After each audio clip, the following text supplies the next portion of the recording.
These technologies are going to continue driving the demand for silver for many decades to come. Together, they're going to not just be the major demand, but I mean, it'll be more than 50%. It's going to be huge.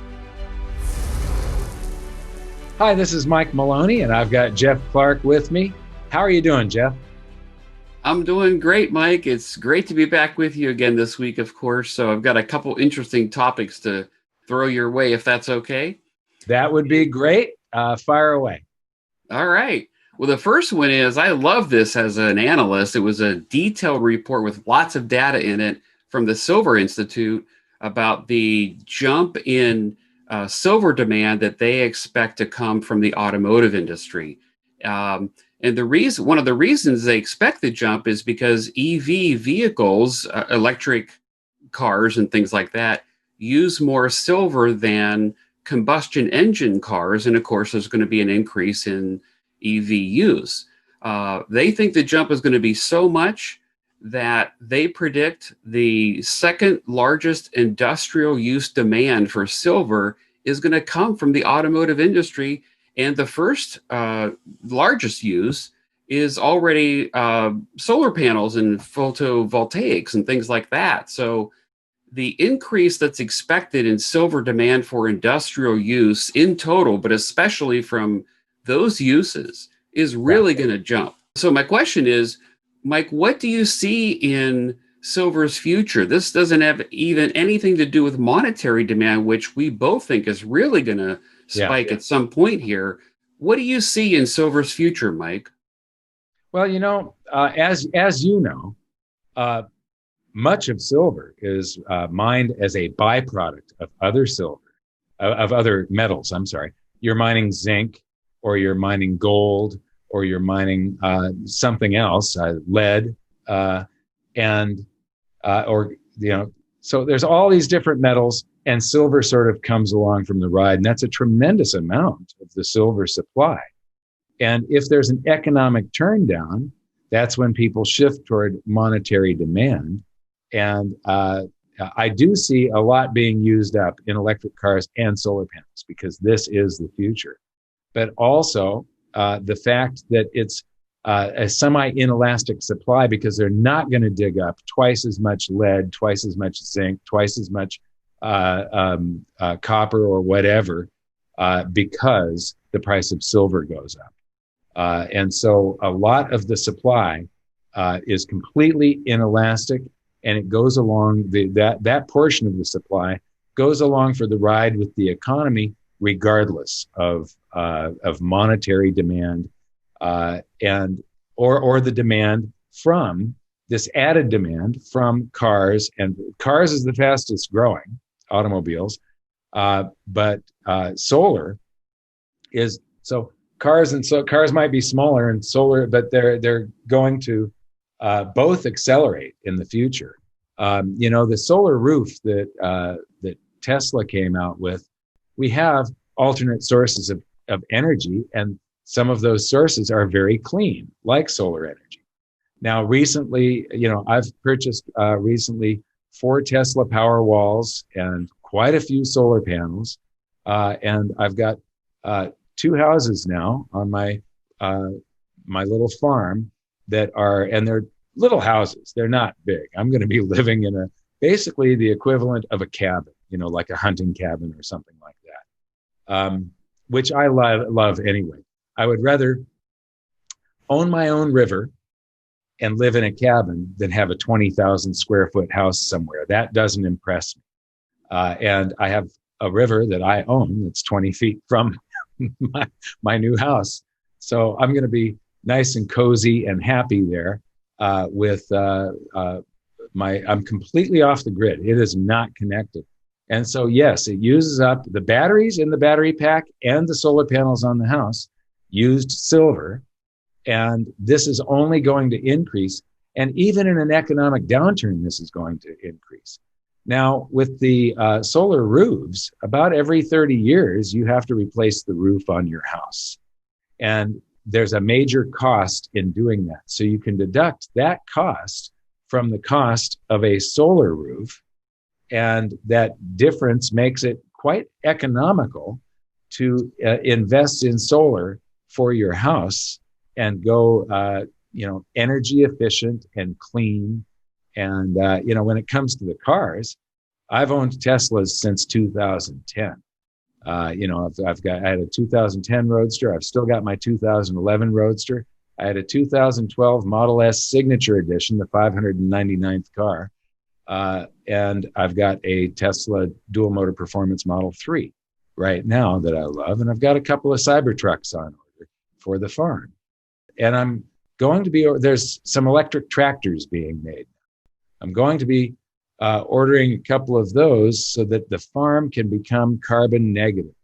If you do farming correctly, you can sequester carbon. And then if the whole farm is being run on solar power, stored in battery, with solar cells that have silver in them and batteries that have silver in them, charging on the power walls, charging all of the farm equipment and the vehicles that have batteries that have silver in them. That silver is helping to sequester carbon, because when you don't till the soil, you don't release last year's stored carbon in the soil. So when you do permaculture, you're drawing carbon out of the air, sequestering it in the soil. And but if you're doing it with a bunch of diesel farm equipment, and then you're driving around internal combustion cars and trucks, you might be sequestering some carbon, but you're also releasing carbon somewhere else, and you're probably not carbon negative. We are going to be a carbon negative farm, and this does help drive the price of silver. And this really is the future. Completely sustainable living does have to disconnect from, we need to preserve our petroleum resources for future generations, for medicines, fertilizers, plastics, all sorts of chemicals that you can't make right now. There's organic compounds in oil that would be either impossible or very costly to duplicate elsewhere. And then there's new uses discovered all the time. Oil is the most useful resource that we have, the most useful compound. Silver is the second most useful, and it is the most useful element. Because silver is found in almost anything. If it's got electricity in it, it probably has silver in it. Yep. So I think the future is very, very bright when it comes to the uses for silver. And I see this demand accelerating and being somewhat, people will buy less electric cars if there's an economic downturn, but they're going to buy a lot less internal combustion cars. I've owned electric cars, like I said, since 2010. And once you do, internal combustion cars just seem completely idiotic. A good electric car renders all internal combustion vehicles idiotic. And things like transmission, that's a Band-Aid to make an insufficient technology work. All of these parts and the upkeep and maintenance, when you buy an electric car, it costs a lot less to keep up. Very, very low maintenance. And so over the life of the vehicle, it's a lot less expensive to own. And at the same time, it's extremely convenient. Pulling into when I have to drive an internal combustion vehicle and I pull into a gas station and have to waste 5 to 10 minutes doing this, when the electric vehicle is always ready to go every single morning. And so as people experience electric vehicles and see the benefits, more and more people are going to gravitate toward that. And Teslas have been accumulated. They've got more than 1 billion miles of data now. I think it's going to be several billions of miles of data for creating their self-driving vehicle. The full self-driving autopilot is so that we can have things like robo-taxis and stuff like that. This is something that's leaving other companies in the dust. And this is going, I just watched a video of somebody in a Tesla Model 3 drive from downtown San Francisco to Torrance, California, to Torrance, which is in Los Angeles, on autopilot. They did have to interrupt the autopilot once or twice on the way. But the cars are now making the types of decisions. Oh, and going down Las Vegas Boulevard and making left-hand turns in traffic where there's 3 or 4 lanes on each side, and being able to see cars and stuff that are being blocked by trucks that the driver can't see. I even noticed that when I was traveling I was going from Boston to Chris Martinson's house up in Massachusetts, and suddenly the car starts braking, and I'm going, why is it doing this? And then the car in front of me moves out of the way, and the traffic is stopped, and I would have had to do a real emergency braking maneuver. The car saw something that I didn't see and started braking, and so we're very, very close to this happening. As that happens, electric cars will start. Right now, the electric cars are on a growth trajectory, and internal combustion cars, their sales is declining. And so this will go on. And with the solar, if you're investing in solar panels, you're investing in solar panels that go on a roof that will have to be replaced one day. With this solar roof idea, you've got to replace your roof every 20 to 30 years. And so that cost of replacing the roof can be part of the cost that invests in the solar roof. And so, yeah, these technologies are going to continue driving the demand for silver for many decades to come. And they're going to be, together, they're going to not just be the major demand, but I mean, it'll be more than 50% of it. It's going to be huge. It's going to be huge.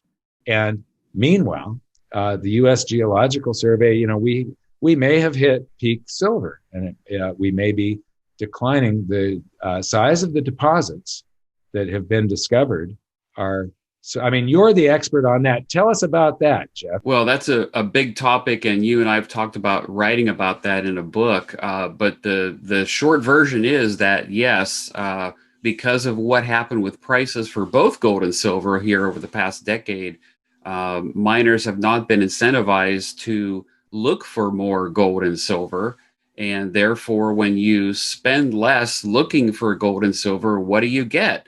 Less gold and silver. So this is a big trend that's in motion. There's been a lot less investment. The deposits that are being found, and this is true for gold as well, not just silver, because you're right, a lot of silver, roughly 3 out of 4 ounces, comes from other operations besides just silver. But those deposits are much smaller. We're finding fewer of them. The grades are much lower. So this is a real issue. And so when you buttress, falling new supply for gold, especially silver, though, up against this increase in not just monetary demand that you and I see coming, but for the increases in industrial demand, you really have a supply demand crunch that is very realistic here in the near future. So, you mentioned auto drive cars, all the circuitry. So not just the car itself has a lot of silver in it, but the circuitry for the auto drive itself even has silver in it. So that's another use for silver. Anyway, that report has got some great data in it. It's worth reviewing. There's even a couple pictures in there, Mike, of some cars, and they label all the different applications where silver's used in the different cars. And I called the Silver Institute, and they actually told me, Jeff, there's even more than that. We ran out of room in those pictures to label all the uses that silver is in a car. So wow.